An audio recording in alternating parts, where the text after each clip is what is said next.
and I'm gonna give you a little bit background on quantum technologies in general, what I'm doing with QURECA, and how everything started. But let's go back to why are we talking about all these things all the time? You probably have seen these several times, and this is the hype cycle by Gardner. This is the one from 2018, because the one from 2019 in emerging technologies doesn't have quantum computing. You have to go to another one that is another hype cycle, so that's why I keep on this. Funny enough. So the thing is, if you haven't heard of the hype cycle, every time that you think about emerging technologies, something that is going to be revolutionary, something that is going to come, you know, there is a lot of excitement and everybody is starting to hear about it. And that's why there's a lot of funding and people start to put money on it and people want to be part of it because it's everywhere. This excitement is this part of the curve. Do you see the mouse? Yes. Okay. So this is what they call the innovation trigger, and so the excitement, as I call it. And then, you know, you're expecting a lot, and sometimes can happen that, well, you need to wait a little bit longer because emerging technologies means that you need to develop new technology, and you know what? We don't know how long it's going to take. We can say more or less, we can forecast as much as we want, but we don't know. And what is happening is sometimes that you start to get bored a little bit because you want this to come and then it's not coming. And actually I read like 2 weeks ago so about AI, and there were, I think, 3 different hype cycles about AI in history. In 3 decades, the people were like, yeah, you know, tomorrow we are going to be with robots all around us. And it never happened. Not yet. So what I want to say here is that with emerging technologies, all this is always happening, that we are waiting things to come. And the question always like, do you think that it's going to be in 2 years, in 5 years? The reality is sometimes we cannot really say when. And I always say that this is like when in the 50s, last century, where the computers, they were as huge as a room. They were huge and people used these tubes. And they couldn't imagine that we were going to have our computers now in our pockets. And I think we are right now there with quantum technologies, and especially with quantum computing. We can forecast as much as we want, but we don't know a lot. And that's why it's so exciting, because we know that it's going to be destructive. It's going to change a lot of things. It's going to change society, the way we do business, but mostly it's going to be unpredictable. We cannot know what is going to happen. And that's why I think as well it's so interesting, and people are in this kind of emotional and innovation trigger on this hype cycle. And the thing is that that's why it's everywhere in the media, and you see a lot of things. And we need to be careful with what we see in the media. Not everything that is there is, let's say, accurate enough. But here you have some, I don't know, I just wanted to share some of the things I like. You probably know this quantum bullshit detector in Twitter. We don't know who they are, but normally they said whether something is bullshit or not regarding quantum technologies in general. People say that there is a race between what is going to be the platform, you know, that is going to be at the end the one that we are going to have quantum computers. Maybe all of them, maybe only one of them. We don't know. There is a race, as we see here, and people say what is happening between US and China, but as we will see later, this is actually happening all over the world. When we look at the ecosystem, this always as I saw the picture. So we have the academia, we have the people doing the fundamental science, the researchers. Then we are going to have either them or the people who are going to develop this technology in startups, creating a new market, a new companies. And then we have also industry, the end users, the people who are going to use this technology. But we also have the government, we have the funding agencies, the people putting the money. They are putting the money into the research that is going to be then the technology that is going to be applied, that is going to be developed to build an industry. And we have the general public. I think a lot of times we forget about the general public. I mean, this is the people who are reading in the media about quantum computing, how everything is going to change. This is a big factor on all this hype cycle. And we need to take them into account as well. And you can tell me, well, what is here about quantum? You know, we have this for any emerging technology. There is nothing quantum here. Well, what is the difference with quantum? When we talk about quantum technologies, it's based in quantum mechanics. It's quantum. And what is happening is that quantum has this kind of weirdness, excitement, connotation that everybody hears quantum and it's like, oh, and I felt that when I changed my career actually. But the truth is that right now, everybody wants to know about quantum, or everybody wants to be part of quantum, whatever that is. It's everywhere. It's so much now that people are using quantum to sell toilet paper. The thing is that this is really the big difference between this ecosystem with quantum technologies that, and in comparison with any other emerging technology ecosystem. But the truth is that quantum technology is already everywhere. And if you're from a technical background, you know this. We have transistors everywhere in our computers, in our phones. Lasers are everywhere. We use the GPS in our phones. Even magnetic resonance imaging is based on quantum mechanics somehow. So then, why is everybody talking about quantum technologies like something that is going to come that is not yet there? Well, 100 years ago, a little bit more than that, people started to develop quantum physics, quantum mechanics, the theory on that. And then researchers started to make experiments about it. And then all this was invented, the laser was invented in the 60s and so on. What happened in the last decades is a completely different kind of way to do science and to apply the science. And for that, I want to tell you what is happening in this new ecosystem. Why are we talking now about quantum technologies? I welcome to join the second quantum revolution. In the last decades, researchers in the lab have been able to control matter at the quantum level. They can do things with photons and atoms and molecules. They have a control that they didn't have before. This word control, it means that you can do whatever you want with them. It's not like you have a lot of atoms or a lot of photons. It's actually, you can take an atom or a photon and do things with them. This control means that you can engineer things at the quantum level. And engineering things at the quantum level allows you to have a new kind of technology that it was not there before. That's the main difference between the second quantum revolution and all what happened before. So we use quantum technology. We are now controlling quantum technology to build a new kind of technology. And there are different kind of quantum technologies. Everybody talks about quantum computing, and I always, every time that I mention things, I want to say quantum technologies. There are more than one. There is not only quantum computing, there are different technologies. And I don't know, probably all of you here, you are very familiar, but I always like, when I talk to people, I like to give examples. I like them to understand why this is important, how they can use it. We know with quantum computing, of course, you can solve very difficult problems. So once we have an actual quantum computer, you will tackle even more difficult problems. Quantum communication will allow you to have kind of a more secure communication based on quantum mechanics. Simulation and imaging, I'm not going into details, but one thing is that you're able to create kind of cameras that can see around the corners, which is quite cool. And sensors, I think sensors is something that people don't talk enough about. We use sensors everywhere. I'm an aerospace engineer, and in an airplane you have sensors everywhere. You measure things the whole time. Sensing means to measure something. So what is the difference between a quantum sensor and a classical sensor? Remember, we are using quantum technologies, we are using quantum mechanics.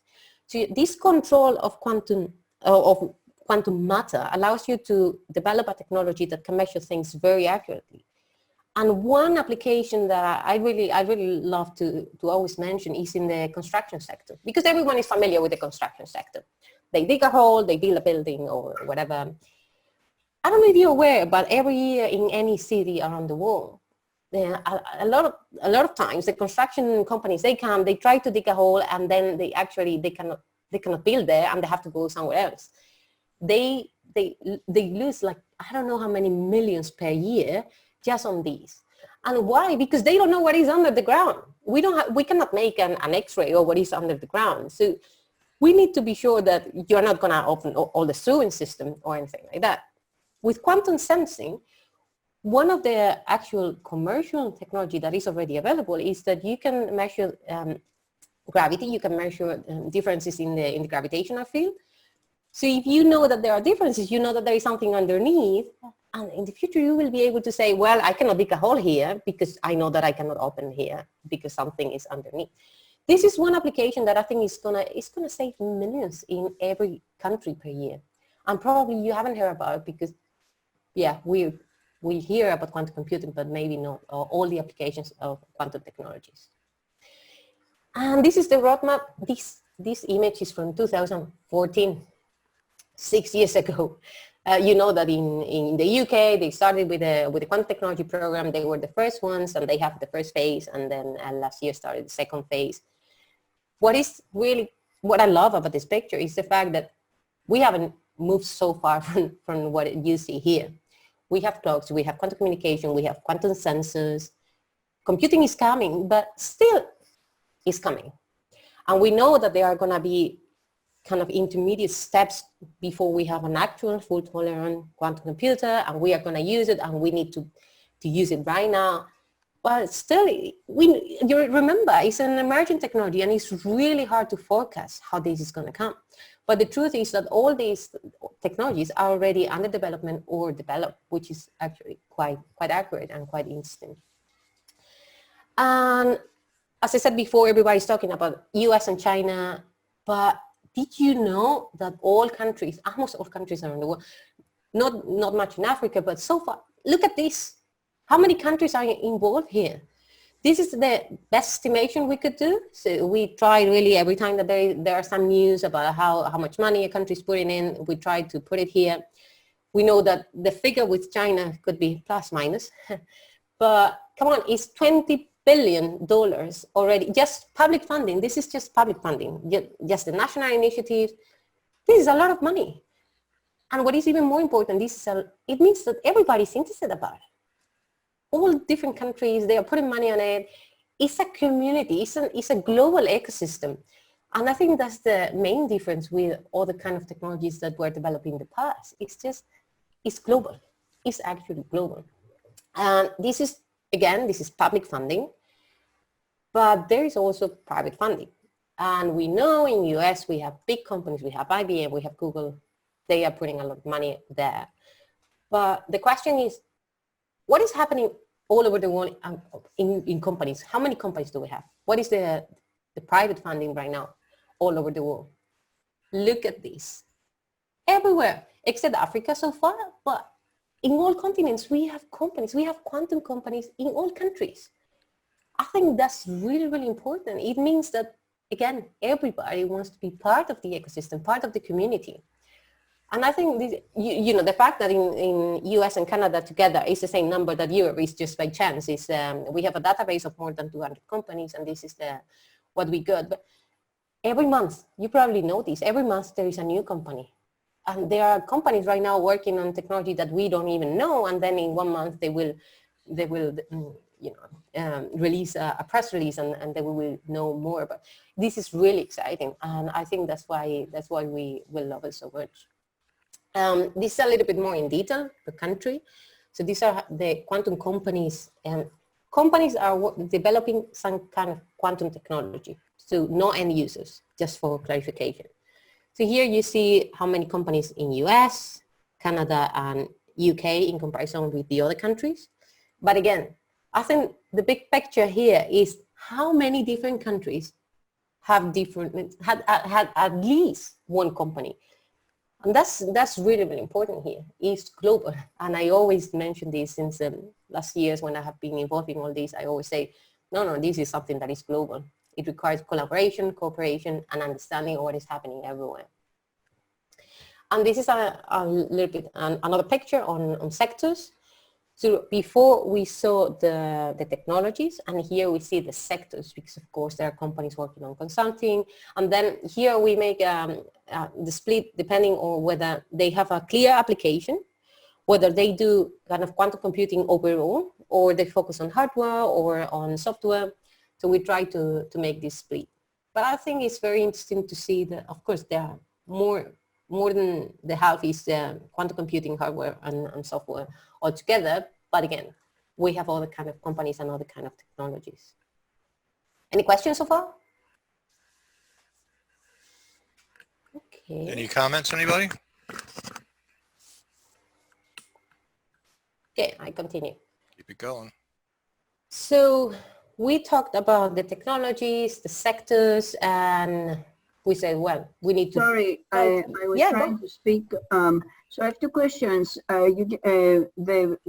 Just to focus on the chart that you just showed, you know, it's amazing that quantum sensing is a kind of a more advanced and more feasible technology, and it's only 1% in your pie chart. That is a little bit surprising. Why is that? You know, you say quantum companies per sectors, and 1% is for sensing. That is, given that sensing is kind of viewed as more attainable, as is communications, it's surprising that sensing is so little. Yeah, I totally agree. There are not so many companies working in sensing. Right. The And ones that, Go ahead. No, the ones that they have this technology is the technology that is already ready, more than, as you know, than other companies. But yeah, there, I guess that people see maybe working in more disruptive and kind of innovation that we don't know what is going to happen is more interesting, I guess. And I posed another question that I sent in through the chat, but maybe you don't see them. No. You know, you mentioned that, for example, quantum sensing will be good to detect, let's say, underground pipes and so on. Why a ground penetrating radar technology is not more kind of preferred at this point, given that it's quite developed and quantum sensing, you know, detection of the difference in the gravitational field is... Yeah, what I understood so far. Not as kind of mature technology as ground penetrating radar. So your comment. What I heard from the people working on that is that it's much more accurate to use these quantum sensors, and that you cannot use the radar every time. You also have this kind of I don't remember the name, but it's like you make a very small hole, and then you are able to use this rod on the ground. You mean sound, a sound, you know. Yeah, I know what you mean. I'm talking about another one, kind of another technology that constructions companies are using. And one thing that I ask people is, what about mining company, for example? I think that we should ask them whether they see a potential here. And I think it's kind of an end user that is not yet so much involved on here. I think there are a lot of questions, and perhaps because it's just the 1%, and most of people are talking more about all the technologies that we know less about. But it's a very interesting question. Could it be that maybe the pricing just isn't aligned with the marketplace yet? For example, maybe the technology maybe there's some cheaper technologies out there still, old, albeit, but we just haven't reached the price point, perhaps, right? So there's other economic factors in there that really have little to do with the technology itself, perhaps. I don't know a lot about this space in particular, but in a generic term, that could explain some of that. It's cheaper to just, you know, pay somebody to dig a hole, for example. That's why one of the things that these companies are trying to do is trying to make things smaller, because if you can tell people, well, instead of putting it in a truck, you can actually move it yourself. Yeah. That is, people will use it. Yeah. Yeah, that'll save costs on moving things around, right? So maybe. I have a quick comment about the sensing. I do know that trying to find groundwater is really an important task, and that's one thing the sensing cannot do at this point. And so perhaps the problems that it's solving, you know, they're not really solving the problems that need to be solved right now. Mm-hmm. You know. Good point. Mm-hmm. So.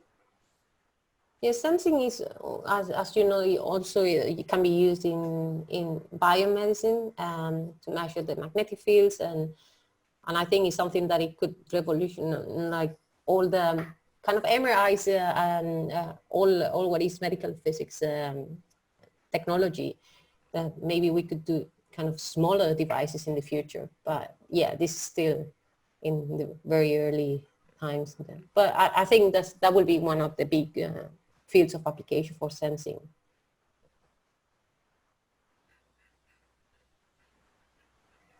Okay, shall I go on? Please. Okay. Yeah, so right now you heard about the sectors and the companies. And again, it's hard to forecast, but we try to get the most accurate picture, and we were researching a lot, and this is what we came up with, and it's the focus for the next 10 years, and it's more than 14 billion market focus on quantum technologies, which is, I would say, pretty good. So that's why people are investing on that. But again, it's hard to really focus how this is going to translate at the end. And there are different technologies, maybe things that we don't even think of at the moment. One thing that is the focus of what I'm going to talk a lot about is that when you create a new market, you are going to create also a new job market. And the question is, how big is going to be this job market? There has been, we have tried to gather information on some estimations, and then with the market size, we try to estimate the most accurately that we could how many jobs are going to be created in the next 20 years. And you see, almost 600,000 jobs globally in 20 years. That's a lot. That's a lot of people who are going to work for quantum technologies. 20 years is a long time, but you know, coming from aerospace is not so much, because it's what you need to build a new airplane or to develop a new helicopter. So in terms of a completely new emerging technology, we need to train the people. Right now, we need to focus on training the workforce. And this is really the core of what I'm trying to do with QURECA at the end. It's really focusing on this. A lot is coming, but we need to be sure that people are going to be able to work in this job market. It's not just putting money if there's no people who can work there. When we look at quantum education, and well, Terry, he's doing an amazing job here, you know, and all over the world there are a lot of different schemes, and I think that's wonderful. But if we look, this is a picture from the education system in levels in US. It's quite similar everywhere, but you get the overall picture. So if we think about how do we train right now, primary education, high schools, how do they get information about kind of difficult physics? Probably you think about public engagement and outreach. And I think, again, I mentioned before, the general public is a very important element of the ecosystem. I don't think people stress enough how important public engagement is. Because if pupils right now, young children, if they have no idea about anything about physics, even quantum, how can you expect that they are going to choose something that they haven't heard in their lives? And I think that's why it's so important that we have more and more events where it's really for the general public, families and children, that they understand that we are doing things that are really cool, that maybe their children can work in that field in the future. Then if we go to high school level and before university, I know from the meeting that we had a couple of weeks ago that there are a lot of different programs. There are a lot of people involved with academics involved with teachers in high schools, where they try to already make kind of boot camps or 1 week quantum computing programming language. I think that's very, very important. And we need to, academics should get more involved in doing these activities. It is kind of public engagement, but it's another level of public engagement. Then if we think about the university, so right now, most of the people who end up working in a quantum company, they have studied physics, mostly, because there's nothing else really to make that path on undergrads at this time. Now, in master programs, it's true that there are more and more master programs, and again, Terry is doing a lot on that, and I think it's going to be really, really interesting. All over the world, people are creating new master programs focusing on quantum technologies. And then we have course, doctoral degrees. We have PhDs, we have CDTs. I don't know if you're familiar. These are called Center of Doctoral Trainings. And these are mainly in UK. And the idea is similar to what you have for PhDs in US, that you have 1 year master's and then you have the research. Similar, but then they work really together on applied science. So it's really together with industry or a national laboratory. So this is right now what we have. We know that, again, quantum is coming, and we need to work already on developing this new quantum workforce. The thing is that we cannot change, when the change is here. And I always say this, like when I talk, Keeper, you mentioned this before, when I talk about ethics, it's always like, we cannot wait until it's actually here. We need to think already. And I worked before in strategy, and I think that's why this is a strategy that we need to have in mind. And in education and in the workforce, it's the same. We cannot wait until the change is here. We need to change before the change is actually happening. The thing is, a new academic discipline takes so much time, because either you wait that this is top down, that is coming from the government, and they implement a completely new system. It's going to be super slow.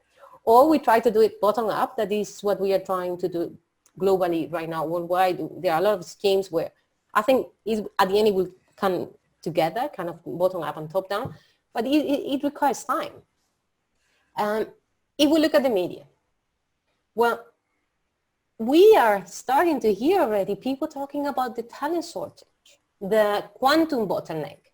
They talk about quantum computing, but again, it's quantum technologies in general.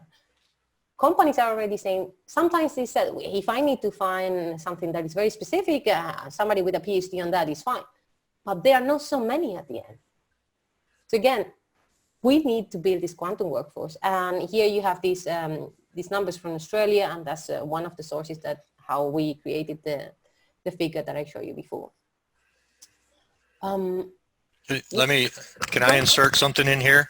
Just food for thought. I mean, I think of it as, speaking of spacecraft returning to Earth, right? When that capsule comes back to Earth, it's got to be at a 4-degree angle or something like that. If it's 5 degrees, it plunges and destroys itself. Or if it's 6 degrees, it bounces off the atmosphere and goes into space, and you'll never hear from the astronauts again. If I have my science correct. I'm not sure, but I've seen the movie. And, with this workforce issue, it's kind of like the workforce providers, the education people, et cetera, the formal ones like universities, as well as the growing private sector. It's like we're going to need to try to get it just right, because if we train too many people in advance, then we've got a problem. If you train too few people behind, then we've got a problem. And so it's really kind of interesting to try to figure out, as each of us are individual actors in this simulation, we're all watching the other. We're all watching, other universities, in my case, and the private sector, the suppliers of workforce development, but also at the same time trying to figure out what the demand will be. It's very hard to get a good assessment of what that demand is, because in our ecosystem, we're listening to our ecosystem, and everything gets magnified in that case, right? So it's really an interesting dance, those of us in the ecosystem, that we're going to have to play literally over the next decade. Because, one of my biggest fears is that we train too many people.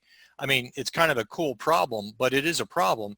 We train up too many teenagers today, and they go, for example, and they want to go to university to take undergrad in this. Let's say a small percentage of them gets really hyped up. Well, there's only one university, as you know, that has an undergraduate in quantum, pure quantum computing. So, I think it's a real kind of fun game, if you will, if you want to call it a game. It is game. It is, you know, it is a prisoner's dilemma type of thing.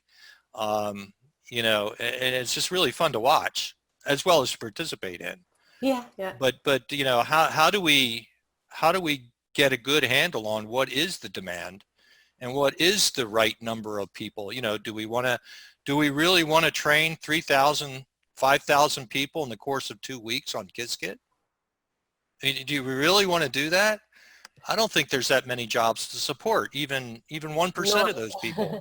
You know, I'm taking a microphone here, but what's your thinking on this? You've given a lot of thought about this sort of thing. Oh, that's a very hard question. I asked myself that. Yeah. When I saw how many people were doing that, I was like, why? But you can, I think a lot of people are just doing it for fun. The same that you can just learn, I don't know, cricket or any other thing. And this is okay. I would say, why not? But not everyone that is spending a couple of weeks just doing kind of some small, easy problems in a specific quantum computing language is gonna be a person being part of a company. It's really depending on, it's a company, it's a business. It's really depending on what is needed, what is the person gonna do, and not everyone is gonna just be programming in Qiskit. That's the truth. Well, that would be the ideal world, right? If you're IBM. No, but even 1% of those people, right? 1% of 3,000 people. No, it's true. IBM is doing a fantastic job. It's true. And it's the best that you can do right now before you have an actual computer. I said, train the people, because once you have it, imagine how many people are going to be able to use it. So the workforce is getting ready. But yeah, your question is quite tricky. I don't know. I would like to know the others. What do you think? If I can just add, just someone that's also like learning in university along with other students right now. I feel like the more students that are engaged with it, we get kind of like a working think tank, and then we solve problems as they go, like simultaneously. So I feel like that's maybe, if not just more efficient than waiting on like the big businesses and stuff. Oh, that's a good point. And because I feel like a lot of them are just so slow to act that it's only kids, like even kids younger than me, possibly like middle school or high school, that have a lot of ingenious ideas. And then people like IBM or something can be so, you know, like want that innovation, but like I feel like it's the students and themselves that'll come up with it eventually. So it's never like a bad thing to have too many. There's probably just going to be more people that might, you know, fail at it, but that's okay. There's probably more winners in there too. So I don't know. Yeah, coming from the university student perspective, I think it's cool. I feel like, but it's also cool to like be the people at the top though too, obviously. Like it's always good to be at the top and not be a beginner. Yeah, the neat thing is, you know, as a young person, you have an opportunity to create this thing, you know, and hopefully you know it. You know, when I was a teenager, we really didn't think of it that way. You know, we were just having fun with computers in the 70s and stuff because it was fun. It's the same thing. I feel like it's like us just playing around with random stuff we see on the internet now. It's all in the cloud. Yeah. But it's true that a lot of people that were playing around in the 80s and 90s are now the people that have created very big companies, and they have really crazy ideas. It's always good to have. Well, I started all this because I just wanted to learn for fun quantum mechanics, and that's what I'm doing. I think to learn more is always good. But your question was really like, do we really need so many people that can be ready right now? Well, that's tricky, because as we saw, the numbers are going to be it's going to be exponential at one time. But right now it's kind of organically growing. Yeah. Thank you. Shall I move on? Okay. Please. So the question following all this is like, how many companies are actually recruiting at the moment? And this is important to know because, of course, if we know that there are a lot of companies not recruiting, that wouldn't make sense. But if we look at how many are, it's more than half. We know exact number in UK, but here globally you see that more of the half of all companies are currently recruiting. And I'm going to talk now about skills, because again, I think that's very, very important, is what are the skills that you need to be part of this quantum workforce. If we look now at the sector as before, worldwide, most of companies are recruiting. So it's, I think it's quite sure here. So just for you, if you were interested. So let's say if you have inclinations in your skill set more on quantum communication or quantum computing, I think there is an opportunity for you. There is a job for you. Now, another kind of classification. We had before the technology, we have the sectors. Now let's think about the activities in the companies. It's really similar, but you will see something different. So again, we have quantum sensors, we have quantum communication. Then we separate quantum computing in hardware and software. And then you see the last one, facilitating technologies or enabling technologies. And I think not enough people talk about this. It's not only the people who are creating a quantum computer, it's the people who are developing a technology that is going to be it's going to be key part to be able for another company to build a quantum computer. Here you have vacuum systems, you have cryogenics, you have silicon wafers. So you have a very specific technology that they are key to be able to really push this forward. There are a lot of companies working on that, and they are part of the supply chain. But what I want to say with that is like, for those specific companies, probably you don't even need to know much about quantum. And this is something that I want to emphasize. Not always you need to know everything about quantum.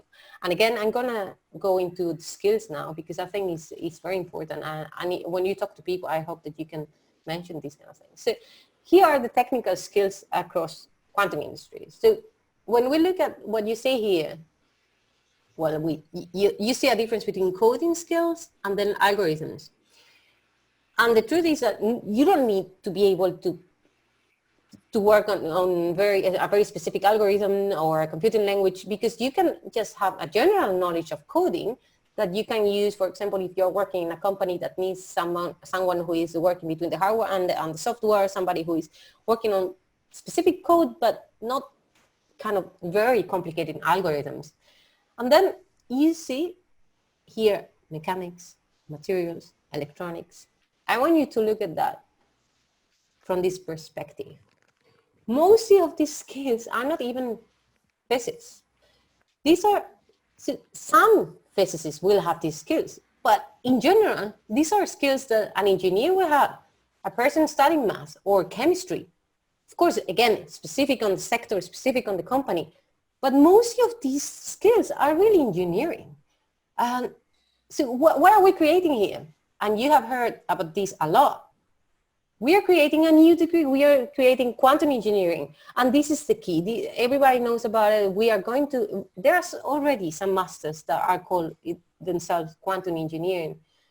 But we need to think about a new degree, full degree, undergrad, that is going to be quantum engineering. Because at the end, you don't need to know a lot about the theory, about the fantastic foundations of quantum mechanics to be able to work in quantum. And this is really, I think this is the key message here that I wanted to share with you. And also, if we think about what are the other skills? Well, you have soft skills that are useful everywhere, not only in quantum industry. And these are the skills that, this is a very, very interesting paper, but this is also based on what I have been talking with another companies. And, you know, teamwork. Teamwork is essential to work in any company. The thing is, most of the people right now working in quantum, again, they have been people working in academia for a really long time. And as you know, well, you have your master's, then you do your PhD. In US, it's a very long PhD. Once you finish, you have been working for so long as an independent researcher that to work as a part of a team is a completely different skill. It's a completely different scheme. And it's not easy. And I did the opposite. I came from industry into academia. And again, it's also difficult because it's a completely different mindset. It's a completely different way of working. People say teamwork, business awareness. And it's true. Again, if you have been working on academia and research for a really long time and you never work in business, a lot of people think that they know about business, but it's a completely different mindset, a completely different way of working. So it's really, most of people I can tell you from companies, they are telling me, I would like people to have a little bit more idea about how business work. Well, when they are entrepreneurs and they haven't worked in business, there are a lot of programs, entrepreneurship programs where they acquire skills. But it's true, you need to learn all that. And that's hard because those skills are really the skills that you will need all your life. Because if you continue growing, if you go into management and these kind of things, these are the skills that you need. And another thing that a lot of companies mention is internship experience. And I always tell, I also work as a coordinator for universities in Scotland. And I always say, if you can go, even if it's 2 weeks to a company and spend 2 weeks with them, that will be much more important in your CV if you go to industry after than if you have 20 papers. And I think that's a key message that I always tell when I do career events and these kind of things. And communication. Normally PhDs are very good communicators because either they have to give a lot of talks or they do public engagement. But yeah, be able to deal with people is kind of the hard skill to learn. And also, they are not only technical positions. Again, it's a new market and you need people that know project management, sales, marketing, and even finance. And here is a clear example. If you're thinking about the sector, quantum computing applications for finance, well, people that have a degree in finance, they can learn quantum and then they are able to work in this kind of companies. So, not only physics and engineering are the degrees that you will need to be part of the quantum workforce. So let's go back to the ecosystem. And now I will tell you a little bit more of what I'm doing and all this fast, why I'm talking about this. Again, I moved from industry into academia, and it was all the beginning of people talking about quantum technologies in UK. It was already there, but then I was involved really in a lot of activities, not only public engagement. I was trying to understand what was happening. So I was traveling and I was talking to people at European level, in US, and I was asking them, so what is happening? What do you think that we need to make the next step? I was talking to industry and they had a completely different view, again, different mindset. And because I came from industry, I realized that I was kind of in the middle and I could talk to both sides, being academia and being industry, but also again, the public engagement side, the government. And when I say, what's the problem? Why did I want or did I think that I needed to create something? Because it was not a common language, because everybody has a different mindset and a different way of working, and quantum is different. So there was such a gap, not only between industry and academia, and it was just the gap in the whole ecosystem. And I thought maybe I can create something where I can try to build a community, global. So that was kind of an idea. And in the last years, I tried to build that, but I didn't know how to shape it. But well, talking to very amazing people that supported me since the beginning, well, they encouraged me to apply for this fellowship. That was 2 years ago, and they announced it last year. And that was kind of the last push. It's like, you want to do this? We support you. And they called me the Quantum Ambassador. And what I did while still doing my PhDs, I traveled literally around the world, and I talked to people in different countries, to academia, to government, to people doing outreach, to industry, and trying to get this kind of general picture. What do you need? What is missing? And so on. I was also working, creating this, co-organizing this quantum tech company, that it was going to be the second one in London, and at the end it has been virtual, because we tried to do something that it was more focused on the business side. We have a lot of conferences for academics. So, yeah, that's how at the end all this took the shape of the company. 1 year ago, I registered my company. So it's something that I would never imagine, but yeah, here it is. QURECA means Quantum Resources and Careers. And again, what I'm trying to do is, the idea is to create a common language, to make everyone ready for quantum, and at the end to create value, that all these is actually business, a community, and an ecosystem. So how does it work? We provide different services. On the left-hand side, you have these professional services. Business development is more working with quantum companies. They need to gain visibility. They need to understand who could be their customers. They are really busy developing their products. So we help them to grow the business. Then business intelligence is more the other side of the spectrum, the end users. Who is going to use this technology? Why do they need to use the technology? What does it mean for a bank? What does it mean for a pharma company? Again, strategy. And then you see on the right-hand side, training and resourcing. And I have been talking for a really long time about skills. And that's really the core of what I wanted to create. What I wanted to do somehow, but I didn't know how. So the idea really is, we are creating a quantum workforce. I told before about a lot of wonderful initiatives in the different levels. This is kind of the last step. The step before you go into a company. You are a PhD, you are a postdoc, you are a person with a master's in engineering, you are somebody who after 20 years decides to change your career. We try to provide you the skill set that you need to be part of the quantum workforce.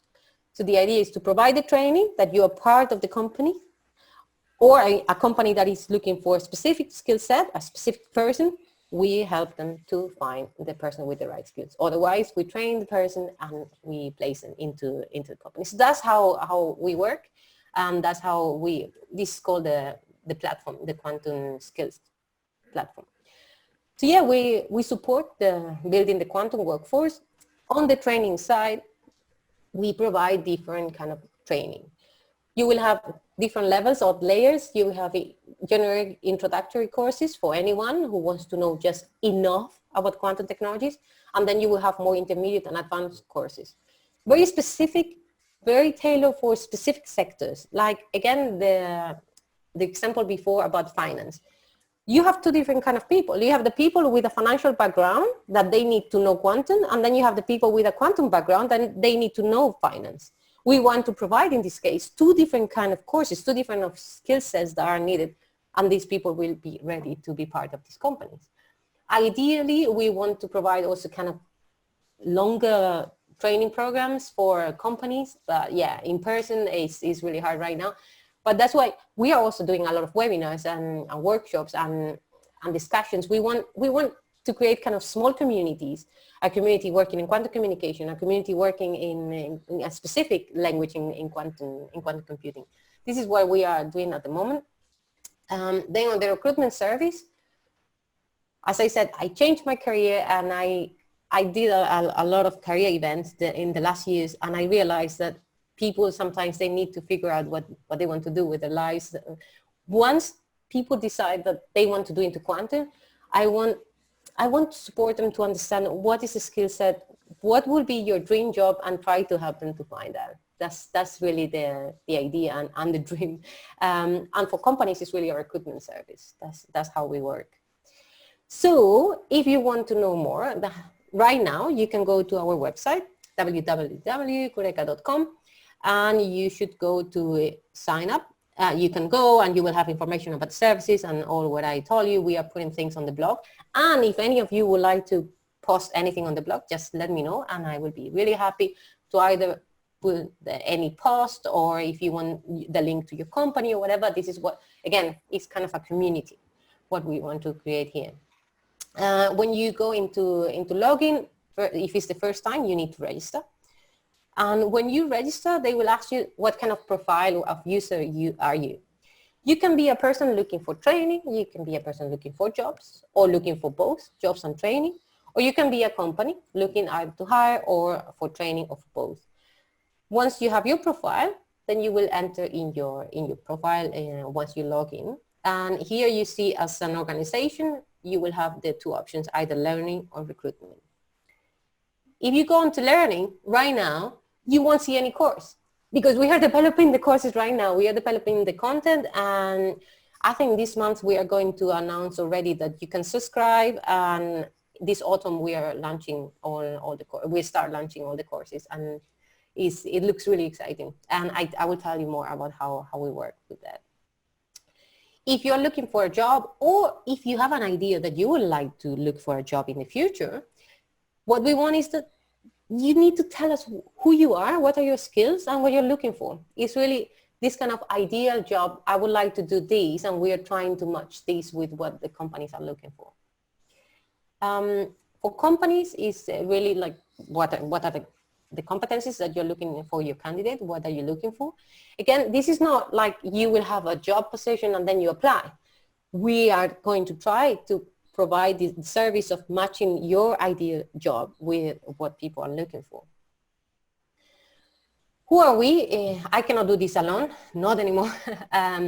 So I have amazing people working with me on the content creation, on technicals and to develop the website and the platform, to make marketing and data analysis, working on the graphics for all the content we are developing. And the non-exec directors, or as I call them, my mentors, the people that I go crying if something is not working, these are really the people that have been supporting me since the beginning, and they are really an essential part of the team. And then the partners. Again, we are not the expert on everything. We need to work with experts to be able to create the specific training. And we work with educators, we work with different companies that we can create the specific content for the online courses. And then the support of OSA, QTech, and SEN as Strathclyde. Entrepreneur, you know, I've been working in industry and in academia. Being an entrepreneur is a completely different thing. To be having the support of these institutions is essential. So just as a summary, how do we work? On the training side, we partner with leaders in the field, with experts, with companies or educators to create the courses that are going to be ready as MOOC, as online training. On the recruitment side, we want to provide career advice and as well as providing recruitment services for the companies. We are creating these communities, these workshops and career events. The next one, I think, is going to be in October online. And we are going to focus on bringing people looking for jobs and bringing companies looking for people, and that they can chat to each other. So that's all. I just want to invite you to join the Quantum Revolution if you're not part of it. Thank you very much.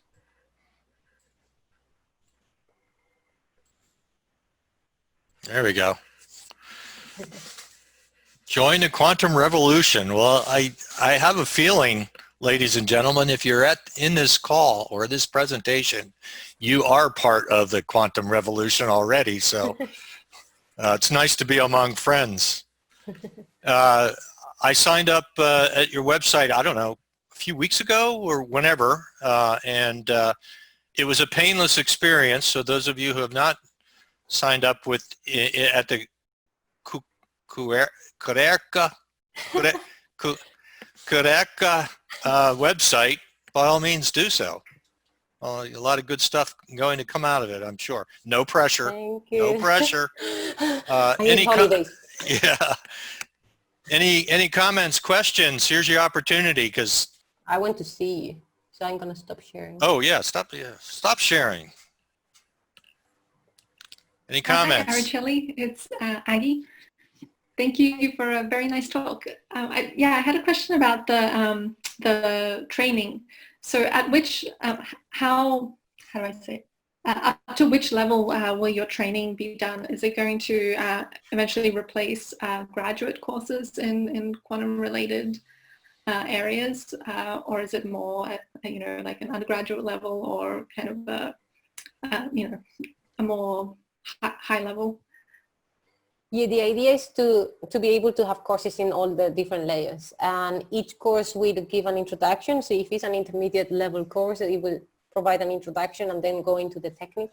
But we want to have also this one like Quantum for everyone, that is kind of a generic for anyone who is just going into quantum. So the idea is to touch all the different levels, but it's not going to be 6 months courses, if it's what you are asking. It's going to be really 1 or 2 months work, similar to all the kind of moves. Okay, so it's not like replacing a PhD in quantum. No. Like kind of working with university. You don't want to do that. Okay.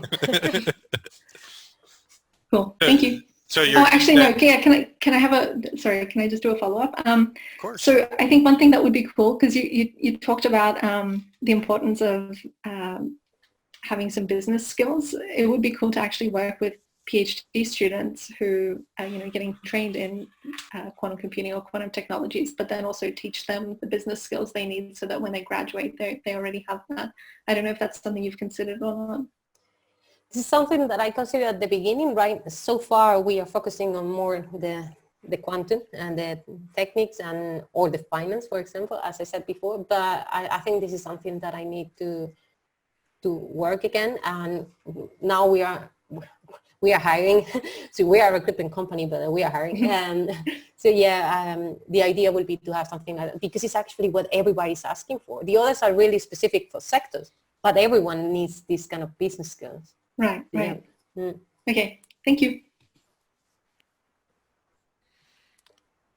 Yeah, Robert, I don't there know. are questions here. Yeah, let me ask it for Robert, but I'm going to ask it in English. So, and it's a great question because, you know, one of the keys to business is, you know, focus on your strengths, what makes you different, etc. So, training courses in Spanish, señorita? Or senior, amazing whatever questions. it is? Gracias. Yes, the idea will be to have trainings, courses in Spanish, in French, and we are managing other languages. Yeah, so we are trying. First, we need to have the first course right in English, but yeah, we want to do this because I think we can reach much a bigger market. And as you saw before, there are a lot of companies. There are companies there, but there is a big market and a lot of people. Another thing that I can do about that is like we are trying to, I say trying because we hope that it can be in person, otherwise maybe it's virtual. We are going to organize a Latin America event next year, which I'm very excited about, to bring all the quantum community together. It's going to be what, or spiritual? Latin America. Ah, see. Well, that actually gave me a good opportunity here because I know this is all about me, Terrell. I'm just joking, of course. I've got a problem.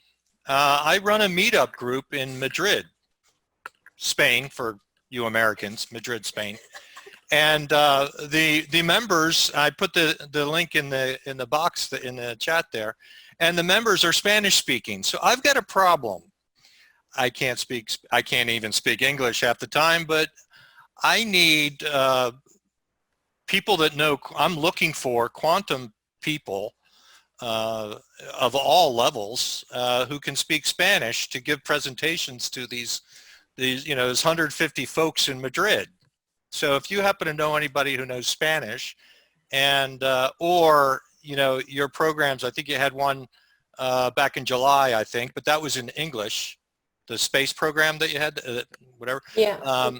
Yeah, let's discuss more in detail that. I would like to do more things as I'm Spanish. I would like to do things in Spanish. Yeah. I would love for you to do things in Spanish. Of course, that means we need English translation for everybody here, of course, later on. You know, yeah, just send me the details and we can discuss how to do that. Yeah, because I you know, Robert's question just like triggered that thought. I'm like, oh, yeah, wow. Yeah, I got a problem. Anyway, you got a thank yous here.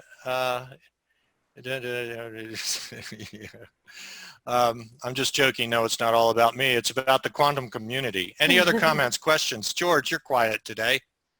Oh, just a quick comment. I think that was a really good point there, Terrell, because the places that don't know other languages, there's so many areas, I mean, in the world that don't know other languages, but I feel like America is like this like huge bed of opportunity just because of all the diversity we have here in terms of college students and PhD students anyways, because a lot of us are bilingual in whatever our mother tongue is. So if QURECA like reached out to train the college students, then one of my professors always said the best way to learn something is by teaching it yourself. Yeah. So that like, I think it would like reiterate it more if you could, if like I know like Malayalam and then French and like this, but like, and I mean English obviously, but I would never think of speaking in a different language to do that. But I know like my friends that are Spanish speaking, it would be probably more comfortable for them, but I don't know if that's something that's already thought of, but I feel like college students will definitely need work, especially during this pandemic situation.